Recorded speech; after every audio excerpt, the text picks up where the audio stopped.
Welcome back to Man Down Sports. As you can see from the thumbnail, Steve Kerr and Draymond Green and the Golden State Warriors, the topic of the discussion. We got to get into some of the things that Steve Kerr said at the press conference when he was asked about the Rudy Gobert and Draymond Green situation. I think it's very interesting how he came out in support of Draymond Green, just like he usually does, and almost making excuses for him, and then how he had to change a tune a day later. So I'm going to play for you what he said, and we'll discuss all of that. Before we get started, make sure you subscribe to us on YouTube. If you're watching us from Facebook, head over to YouTube and give us a sub. Also, hit that notification bell so you get all our videos as soon as they come out. And leave a comment on your way out, man. That is very important, man. Y'all comments help the channel out a whole lot, man. And plus, I like going through some of these comments and having basketball discussions with some of y'all. I think that's really cool. Before we get started, this episode is sponsored by Underdog Fantasy. Underdog Fantasy is the best place to play fantasy sports. I want to tell you about the easiest way to get on some NBA action with Underdog Fantasy and their pick'em game. Just find your favorite player or any player for that matter, pick higher or lower on their stats, and you can win up to 20 times your money in one night. Underdog keeps it simple with their intuitive website and mobile app. Pick between 2 to 5 players on your pick'em entry. Get every pick right, and you can earn some serious cash. Right, use the promo code ManDownSports when you get on the app, and you can get up to $100 matched on your first deposit. So just go ahead and download the app Underdog Fantasy. Check the map to make sure that your state is eligible to play, and just go ahead and get your picks in. We just want to thank Underdog Fantasy for sponsoring us, and make sure you use their promo code ManDownSports to get the $100 deposit match. Right. So without further ado, let's go ahead and play what Steve Kerr said at the press conference. Seeing everything, do you think that Draymond took it a little bit too far? Yes, he definitely took it too far. I didn't have a problem with him getting Rudy off of Clay because, the rule of thumb is you don't put your hands on another player on the other team. You get your own guy. And so I thought Rudy was wrong for putting his arms on Clay, regardless of his intentions. So I had no problem with Draymond getting him off of him, but he's got to let go. And he hung on for 6-7 seconds, and it was a terrible visual for the league, for Draymond, for everybody. So Draymond was wrong. He knows that.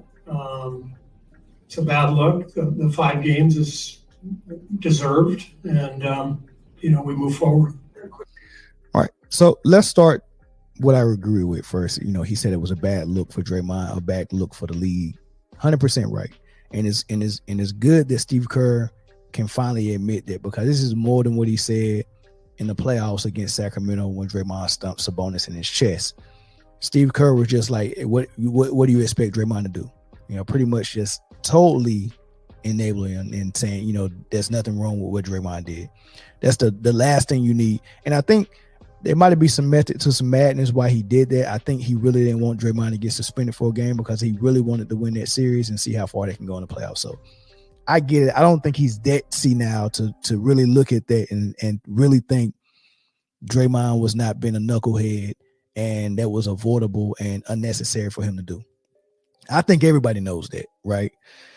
Which is kind of frustrating when I see people actually going through great lengths to defend that move, and they went through great lengths to defend everything Draymond has done, even the Jordan Poole punch, right? So it's good that Steve Kerr can finally admit that, and I think I know why. I get to it a little bit later, but let me get to what I disagree with. Him saying that I don't have a problem with him getting Rudy Gobert off Clay. Okay, cool. I'm with you on that. I don't have a problem with him getting Rudy Gobert off Clay either, because that's all Clay was doing, was getting Clay away from McDaniel, right? That's all Rudy was doing. So there's nothing wrong with grabbing somebody and trying to get them out of the way. But we know that's not what Draymond was doing, just getting Gobert off, because he did way more than that, and he put him in the chokehold and he drug him across the court, right? This is what I had an issue with what Steve Kerr said. He said the rule of thumb is you don't touch the other player or the opponent. That's not the rule of thumb. Where is that known? Now, I've known a lot of players have come out and supported Draymond who has said don't touch my player, don't touch my player. But that's just not what we're seeing in practice. That's not true. I mean, I have a great example. You can go to when the Lakers was CP3 was I think he was with, who was he with? Was he with the Clippers then? Or was he with OKC? One of the teams he was with while Rondo was with the Lakers on LeBron's team, and Carmelo was on the Lakers as well. And we know LeBron, Carmelo, and CP3 all are friends outside of basketball, right? So Rondo is a teammate of LeBron James, and he's getting into it with CP3, who is LeBron's friend. Now, at that moment, is your teammate the person that you're going to bat for, or is it your friend off the court, CP3? And when they got into their little scuffle and Rondo punched him in the face, right? LeBron James grabbed CP3. He didn't grab his teammate Rondo. He grabbed CP3. And it's a reason for that. And everyone understands that the circumstances are not just cut and dry where you can say, don't touch my teammate. It doesn't go like that. You have to look at it realistically with the circumstances applied. And the circumstances for that CP3 issue was LeBron was CP3's friend. So nobody from Chris Paul's team saw LeBron grab CP3 and take offense to it and go and put him in the chokehold. Right? Now, I'm not saying Rudy Gobert and Clay are friends, but I'm saying you have to look at everything in its own uniqueness. And what was unique about the Rudy Gobert thing is that, number one, there's nothing about how Rudy grabbed Clay that was threatening or in a malicious way. Number two was that when Rudy Gobert got to the scuffle, Clay had his back turned to Rudy Gobert and McDaniel was on the other side.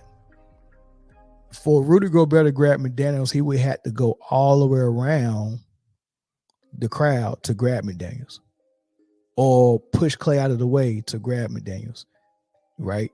So what he did was grab the first person that was there. He was trying to break a fight up. If Clay was on top of McDaniels on the ground, who was he going to grab?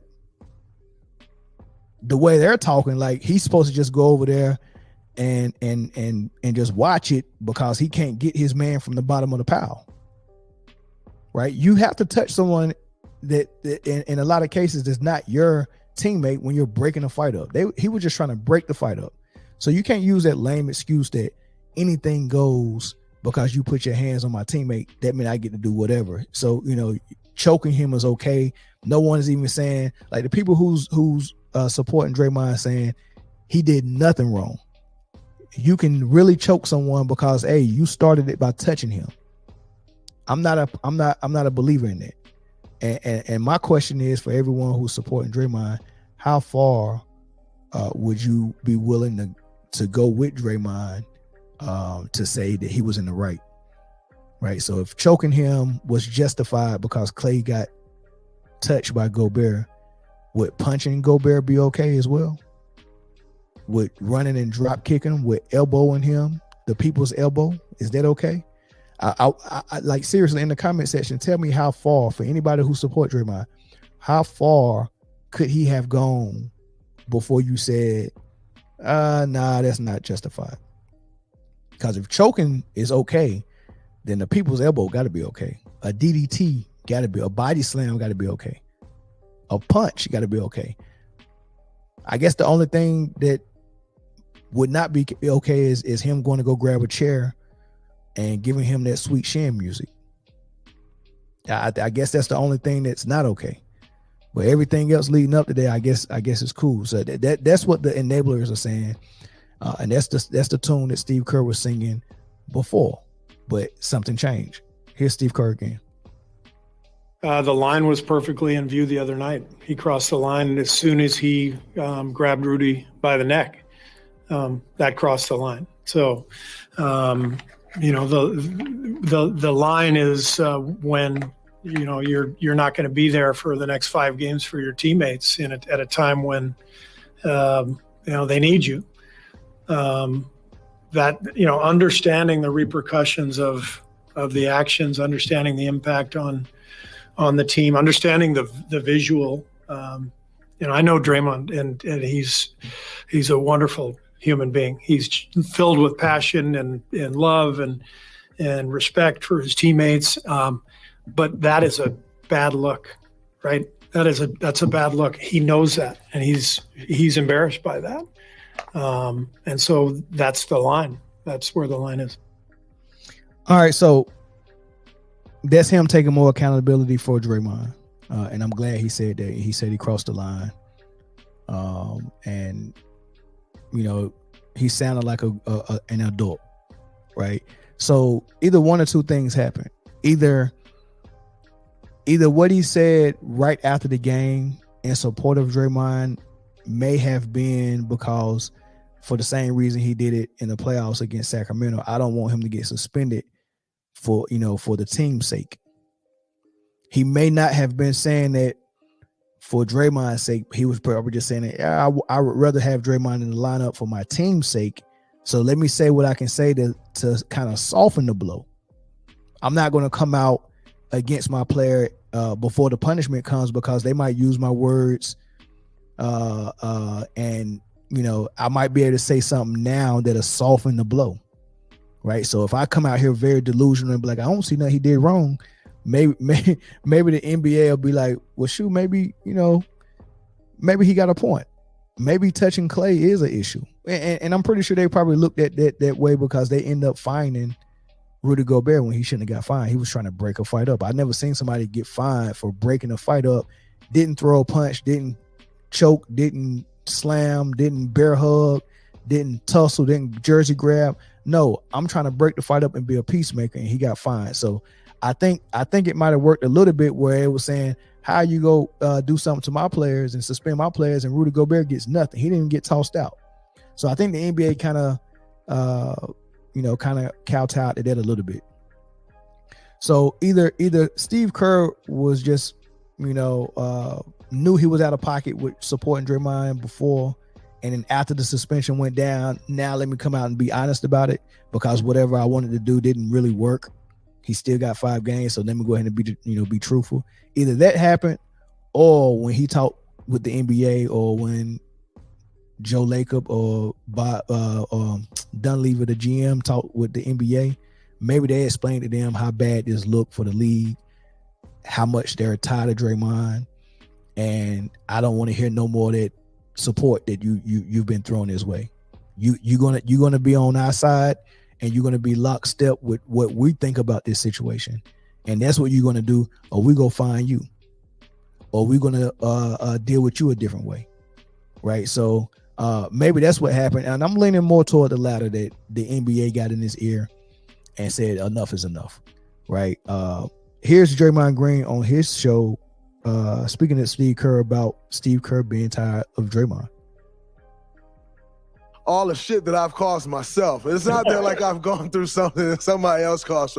It's self-inflicted wounds that I've had over the course of your tenure here, us being together. And we were speaking about it. He was like, man, I forgot all of that shit. You've done a lot of shit. And I trust me. Not for 1 second do I go home and not think these guys have had my back. Like you, Bob, through things that I've gone through. The camera caught you one time like, I'm sick of Draymond shit. And I was like, that sucks. I can't believe he said that. And I had to take a step back like, I'd be sick of Draymond shit too.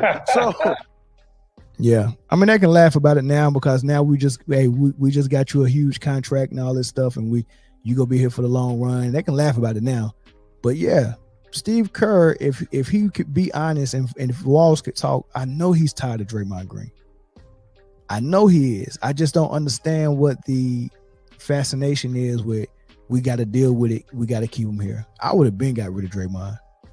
I would have got rid of Draymond after the championship that they won against Boston, the one that they had to bench Draymond for because he just wasn't good enough to be on the floor. They had to bench Draymond to beat Boston, right?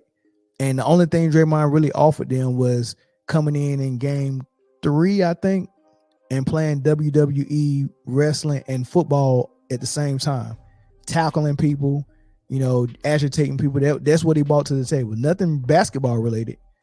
He had to come on there and act a plumb fool to help the team. He couldn't really help them basketball wise, right? So, and I think that kind of helped them win game 3 because they were desperate. They was down 2-1. If they would have lost, that was game 4. They was down 2-1.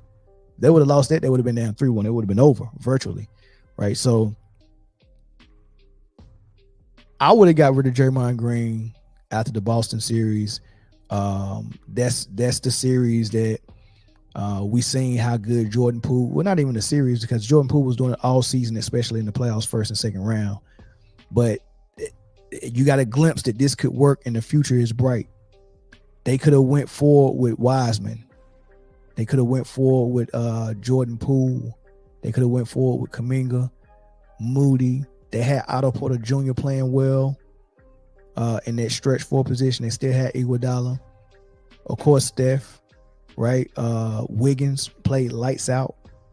They could have moved forward, but I think they're stunted. They have stunted their growth of the guys that they was trying to hold on to and until they was ready to take the reins. Because I think they're ready to jump off the porch now, but they can't do it because the vets like Klay and Draymond are in the way, which I get into a little bit later when I talk about Klay Thompson. But that's my thoughts on Draymond Green and Steve Kerr, and Steve Kerr, at times admitting that he's tired of his BS, and finally admitting that, something that Draymond Green did was actually silly and detrimental to the team, and worthy of a 5-game suspension. Y'all let me know what y'all think in the comment section. Make sure you hit us up in the comment section, man, because I like